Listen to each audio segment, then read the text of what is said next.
Alright, what's up guys? Here today to talk with you guys about overtraining. Before I talk with you guys about that, see this hat that I'm wearing? If you guys like this hat, you can get one now at fortressapparel.com. So go check that out if you're interested. Right there. Overtraining. And my thoughts on overtraining.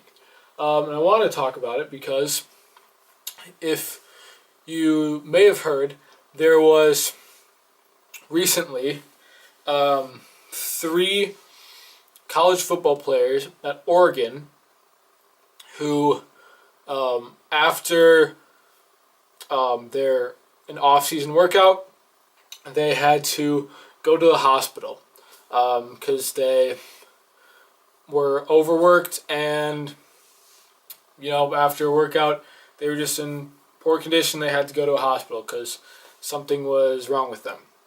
It brings up the question of how much is too much. This question of overtraining. And you guys know, if you've been following me and watch these videos, that I go pretty hard at the gym. And I do a lot of working out. I lift a lot. Right now, I'm doing 2-a-days. So 3 out of every 4 days, I'm lifting twice a day. And then the 4th day, I just lift once a day, which is kind of my rest day. So I really don't take any rest days. And I'm lifting twice a day, and I'm 18 years old, and a lot of you, it would be very easy to say, you're overtraining. You're doing too much.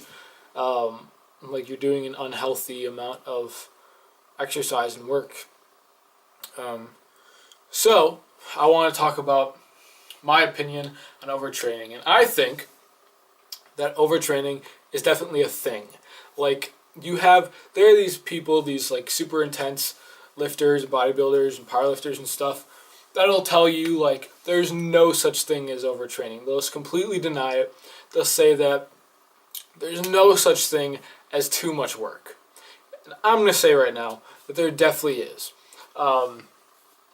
Everyone has a point that, like, if you reach this, there's a maximum level of physical stress that your body can handle. If you go past it, then there's definitely going to be, you're definitely going to have some problems. But what I think is that level is really different depending on your experience and how your body has adapted to training.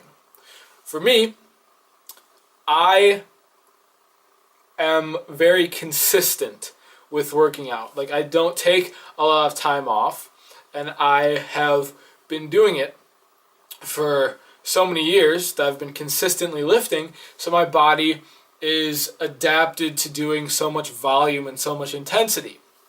So I'm able to do lifting twice a day and not really even having any kind of physical complications. Like, I don't even really get sore because my body has adapted to that volume of training. My body's used to it. Now, in the case of the Oregon players, in this case, like, what I look at here is that there's probably 100 guys on the football team, and 3 of them had this issue where they were overtraining. So I think, like, I really don't know that much about the situation, but I think that probably if only 3 out of the 100 guys had this issue, then it's really not a fact that the workouts that they were doing were bad. Like, it wasn't like the workouts were overtraining, because 97 of the 100 guys didn't really have these bad effects. 97 out of the 100 guys were able to make it through the workouts and, go on with the rest of their workouts and stuff. Because I'm sure that the 97 out of 100 guys had adapted and were consistently working out, and their bodies were used to that volume. Their bodies could handle that much. Their levels were a little bit higher of their limits. And these three guys maybe weren't as consistent with their workouts. You know, they weren't working as hard as they probably should have been in order to be ready from coming back from maybe winter break, maybe coming back into those heavier workouts. And it was too much for their bodies to handle. They hadn't adapted enough. They needed to start out a little slower before going into those higher workouts. So for them, it was overtraining, and they went past that limit. But for the rest of the guys, they had probably been more consistent. Their bodies were able to adapt to it. So their levels were higher, and they could, you know, reach higher and do more and work harder in the gym and in their workouts. So again, overtraining is definitely a thing. There's definitely a limit to what your body can do. But if, you know, you work enough and you're consistently working enough, and your body will adapt, and your limits will increase the more consistent you are and the more you work. So what is overtraining to you might be like just a normal workout to me, because I've been doing it for long enough and my body's adapted enough to the point of, you know, I'm just used to it, and it wouldn't be as significant of a stress to me or to someone who's been doing it consistently enough. So that's just my opinion on overtraining.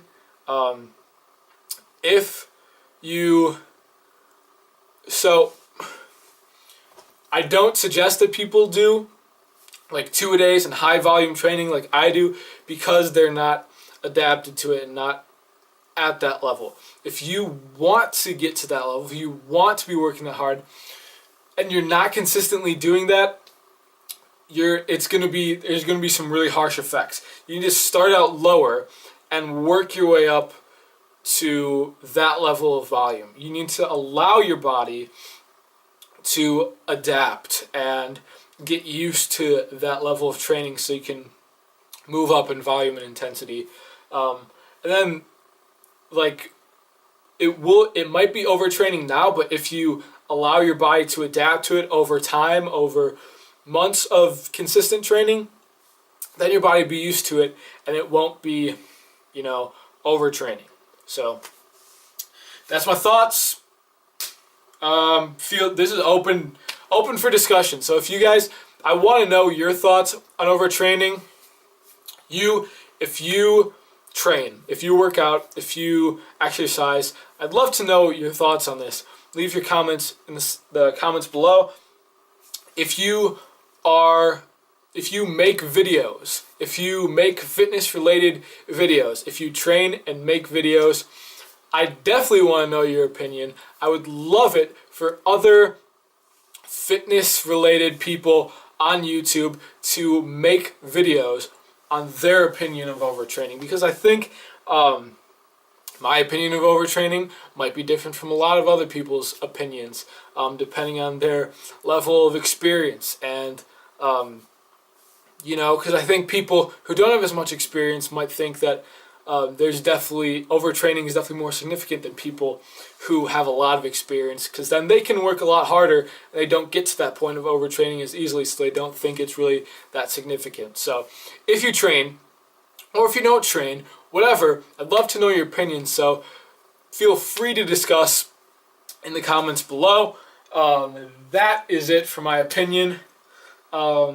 So real quick, I'll finish off this video by letting you guys know, kind of just, you know, away from this, topic's over, on my channel, little update.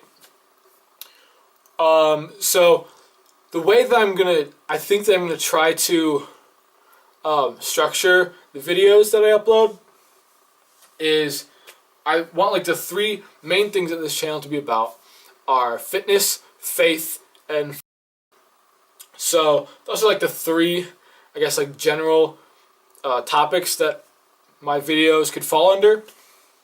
So I want to kind of like rotate through that. So like one video will be fitness related. So it might be me in the gym. It might be, you know, an edit of me in the gym. It might be raw footage of me in the gym. It might be me sitting and talking to you about something fitness related like these videos. And the next video will be something faith related. Me sitting down and talking to you guys something about faith or something about life or something motivational, something to make you more effective, more like self-improvement talks and that kind of stuff. And then the next video will be maybe like a food challenge or a full day of eating or like a recipe video or something, something food related. So I think what I want to do is just like rotate through those three topics. So just one after the other like that. And I'll vary the styles of videos too. Like doing these kind of videos where I just sit and talk to the camera. I love doing these videos, and I could just make these videos all the time. They're easy for me to make, and I like making these videos, and I think these videos are really impactful if people are willing to sit down and watch them, because I feel like I have so much to say. I could just sit down and talk to the camera forever. But they do not get nearly as many views as my other videos. Like the ones where I just sit down and talk to the camera like this get like half the views of the rest of my videos. The ones where I edit them more and come up with like a particular topic that I like write out what I'm going to say instead of just sitting down raw. Like write out, I plan it out, I edit it out, I like have everything planned. Those get a little more views than the ones that I sit down and talk like this.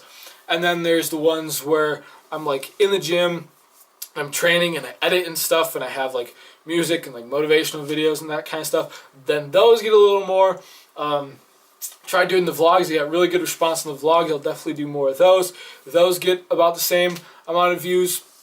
And then of course the food videos, food challenge videos. People like those so much. I don't really know why, but those definitely get a lot of views. So I'm gonna try to continue to vary the type of videos I make, like the style and the editing and that kind of stuff. And like I said, I like doing these kind of videos, but they don't always get the best response. So I'll continue to try different things, see what works, see what you guys like, and keep it interesting. Keep making good content, good videos, and I hope you guys keep enjoying them. So that's it for the video. Make sure to like, comment, share, subscribe. Check out fortressapparel.com to get yourself one of these cool hats. Check out the other cool stuff that we got there. More cool stuff coming soon.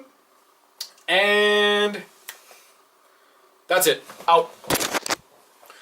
And the other thing about these videos is I just totally rant.